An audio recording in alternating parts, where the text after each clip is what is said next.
Hi BookTube, welcome to a Sideline video. Today, as I'm recording, it is World Logic Day. And in light of that, I think I should confess something. I think I've got to stop making promises to my viewers. I must stop saying things like, what's coming up next on this channel? Well, we're going to answer the question, can you separate the art from the artist? Yeah, look out for that. Because once I made an announcement like that, I'm committed. I'm committed, and yes, I'm all excited, but what's actually in my mind? What's in my mind was just wispy things, not proper grown-up ideas. A couple of days ago, I opened my word processor and I started to type. I wanted to make the wispy things more substantial. And I typed, and before you know it, I had 1,000 words. Great. 500 of them pretty much said one thing, and 500 of them said the complete opposite.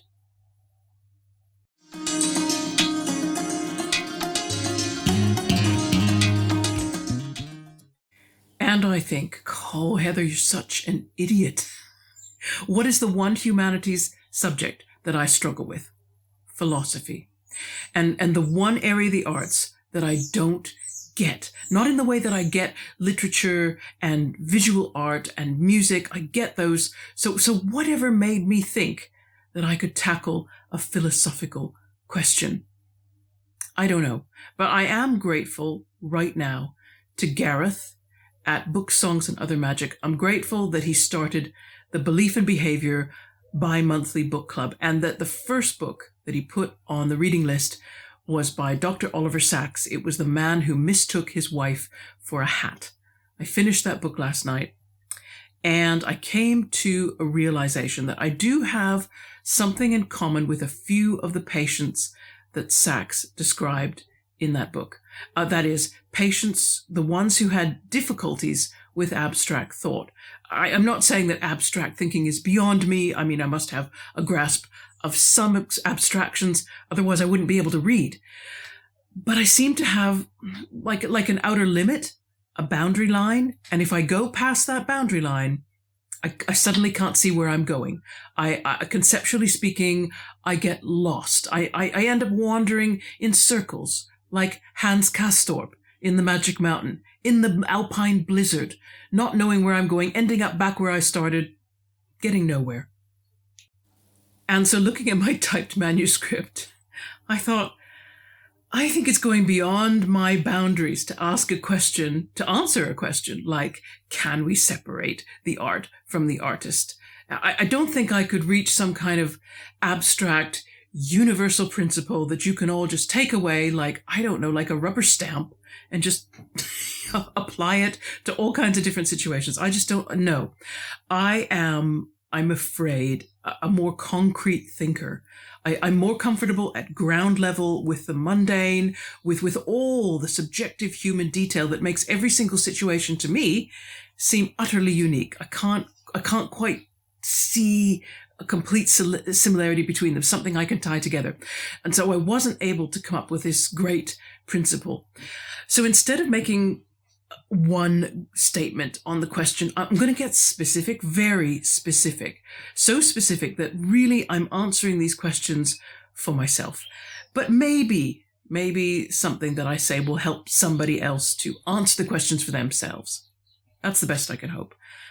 So what am I going to do? I'm going to pick 4 authors: Alice Munro, Neil Gaiman, Cormac McCarthy, and J.K. Rowling. I'm going to consider their specific situations and ask myself, is there a good reason for me to separate their art from them? Should I avoid buying their books? Can I consider their books without considering the person who wrote them? Case file number 1, therefore, is Alice Munro. Now, what do I know? Well, everything I know I got from a single article in The Guardian written in July 2024. There'll be a link to that in my description box, but I figure everybody's done their own reading. Nevertheless, I'm going to run through the facts because it helped me in making up my mind. I know that Munro's daughter, Andrea, was sexually abused by her stepfather, Gerald Fremlin, starting in 1976 when Andrea was 9 and Fremlin was 52.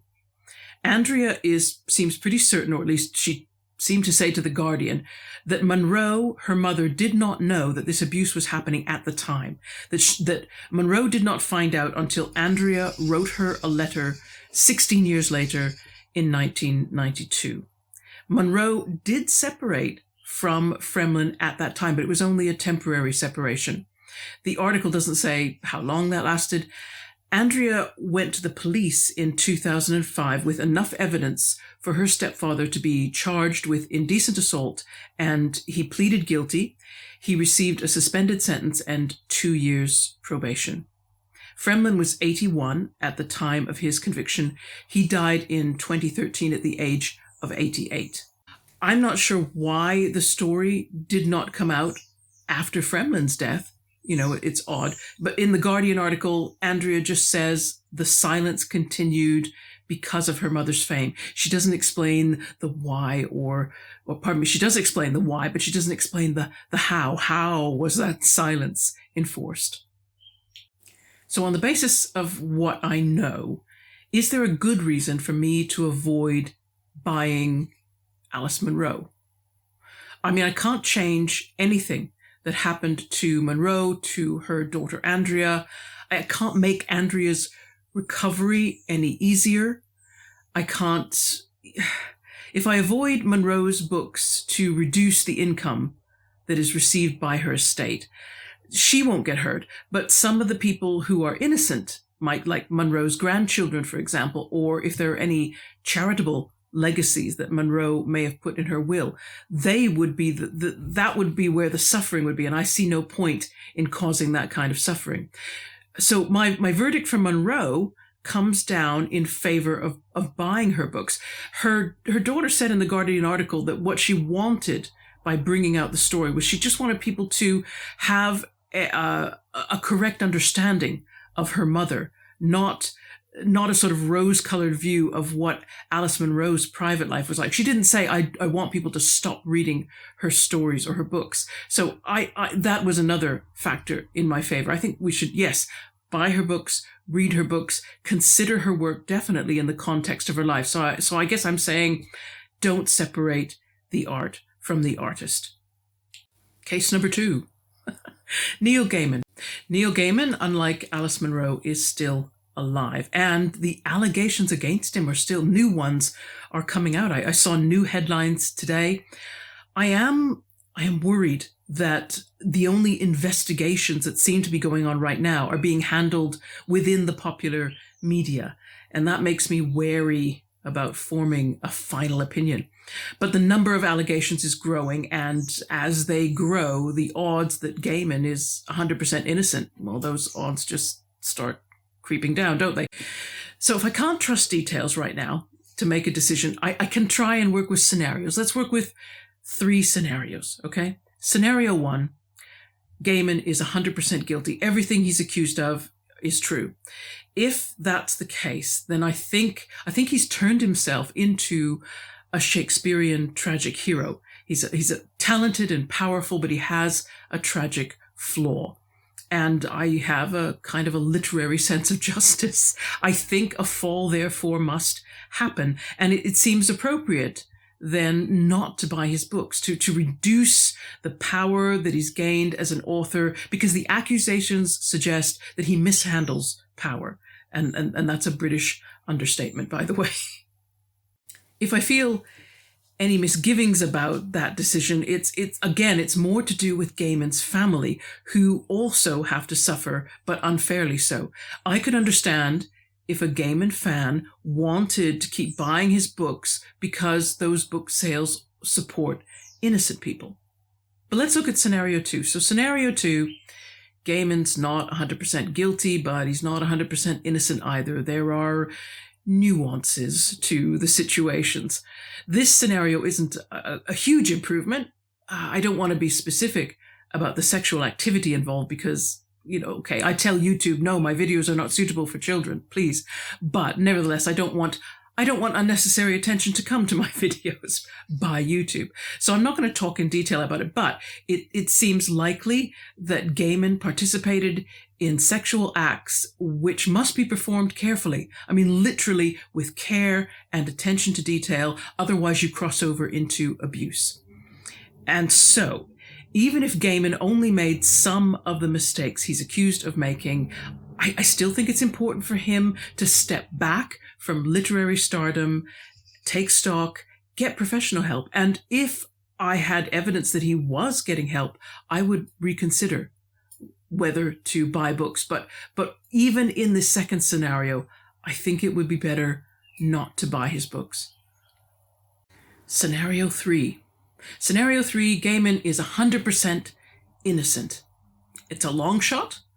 I wouldn't want to bet money on it because I really can't afford to lose money right now.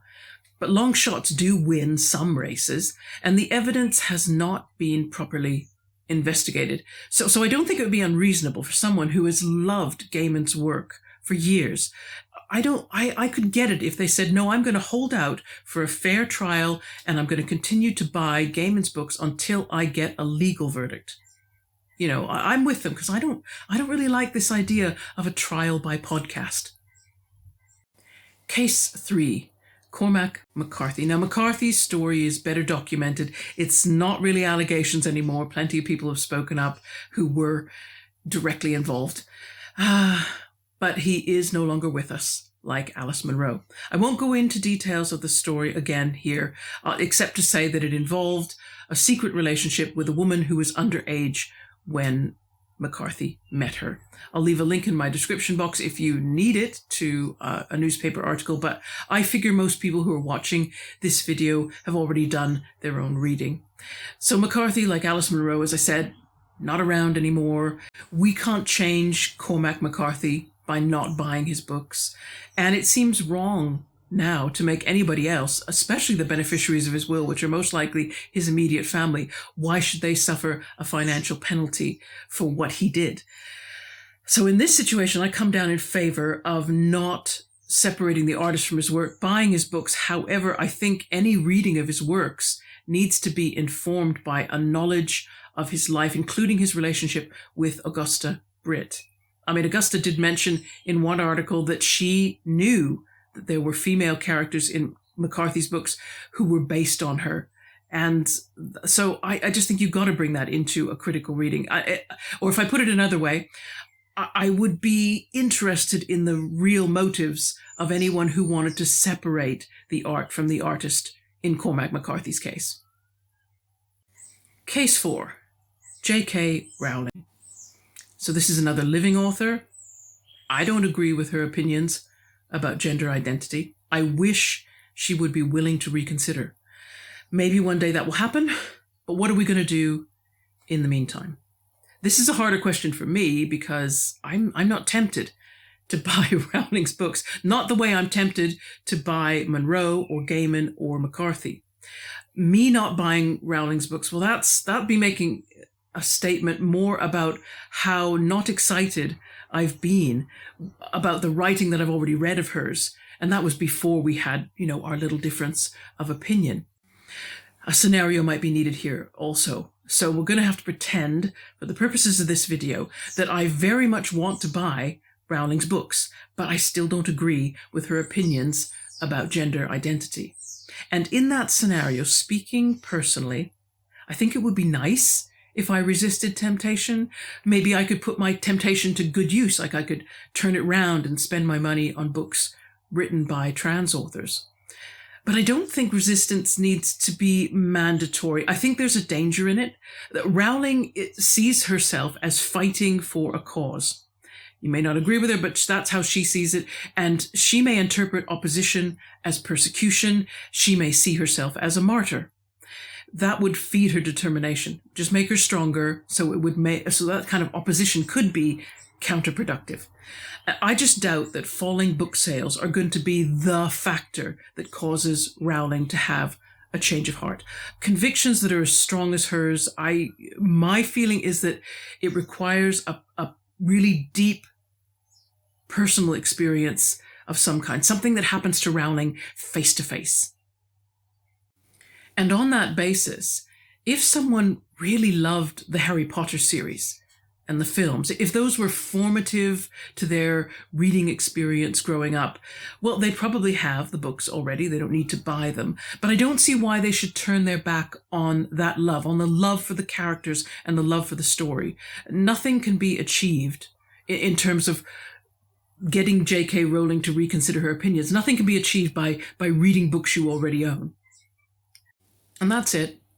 Thank you, everybody, for letting me have my thoughts, try and put them in some kind of order and share them. It felt settling, so I'm grateful for that. If there is someone out there who's better at abstract thought than me, and you can find some unifying principle behind all my decisions, I'd really love to learn that. Okay, going back though to Oliver Sacks, I mentioned his book, The Man Who Mistook His Wife for a Hat.